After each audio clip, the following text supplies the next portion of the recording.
अस्सलामु अलैकुम वरहमतुल्लाहि वबरकातुहू। अऊज़ु बिल्लाहि मिनश्शैतानिर्रजीम। बिस्मिल्लाहिर्रहमानिर्रहीम। अस्तगफिरुल्लाहल अज़ीम। सल्लल्लाहु अला नबिय्यिल उम्मी व अला आलिहि सल्लल्लाहु अलैहि व आलिहि वसल्लम।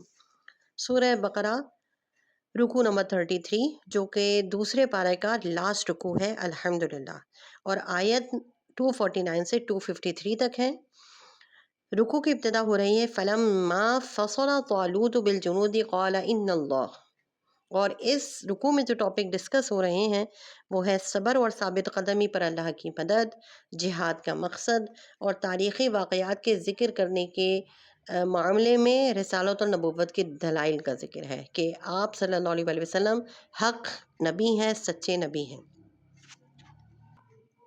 रुकू नंबर 33 का खुलासा तफसीर समाअत करते हैं। ये रुकू भी हज़रत तालूत वाले क़िस्से ही का एक सिलसिला है कि जब वो फ़ौज लेकर बढ़े तो फ़ौजियों से कहा कि एक नहर पर अल्लाह की जानिब से तुम्हारी आजमाइश होने वाली है, यानी कोई टेस्ट, कुछ इम्तिहान होने वाला है।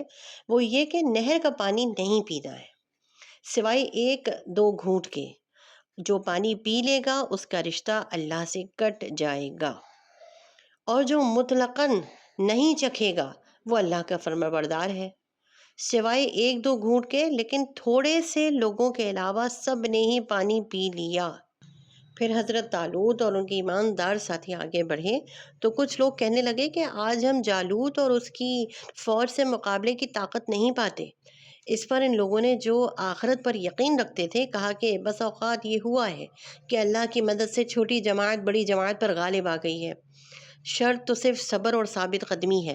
गर्ज मुकाबले के लिए दोनों फ़ौजों का आमना सामना हो गया तो तालूत और उनकी फ़ौज के मोमिनीन ने सबसे पहले अल्लाह से सब्र और साबित कदमी की दुआ मांगी, और ये कि काफिरों के मुकाबले में अल्लाह उनकी मदद करे।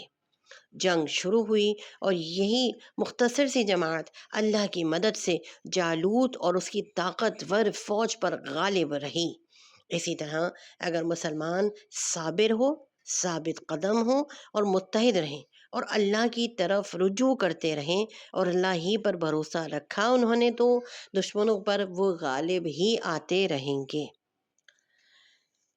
यहाँ जिहाद के मकसद को भी वाज़ेह कर दिया गया है कि इसके ज़रिए अल्लाह ज़ालिम कौम को दफ़ा करता है, दूर कर देता है, ख़त्म कर देता है, नीस्त व नाबूद कर देता है, ज़लील व रुस्वा कर देता है।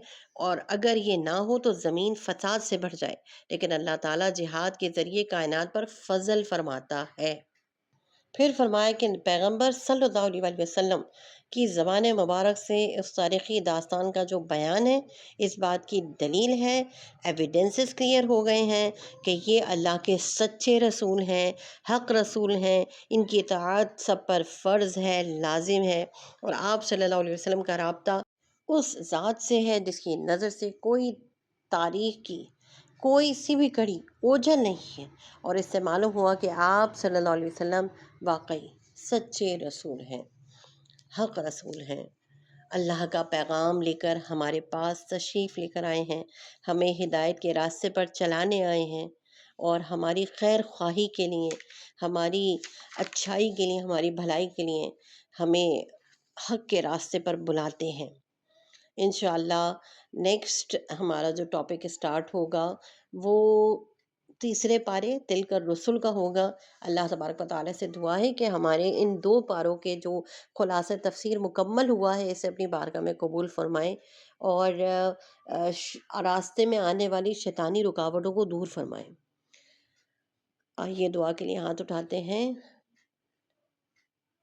वल्लाहु अअलमु बिअअदाइकुम वकफ़ा बिल्लाहि वलिय्यन वकफ़ा बिल्लाहि नसीरा। या हय्यु या क़य्यूम बिरहमतिका अस्तगीस रब्बि अन्नी मग़लूबुन फ़ंतसिर। अल्लाहुम्मा इन्ना नजअलुका फ़ी नुहूरिहिम व नऊज़ु बिका मिन शुरूरिहिम। या हय्यु या क़य्यूम बिरहमतिका अस्तगीस रब्बना आतिना फ़िद दुनिया हसनह व फ़िल आखिरति हसनह व क़िना अज़ाबन्नार। आमीन अल्लाहुम्मा आमीन बिजाहिन नबील अमीन सल्लल्लाहु अलैहि व आलिहि वसल्लम।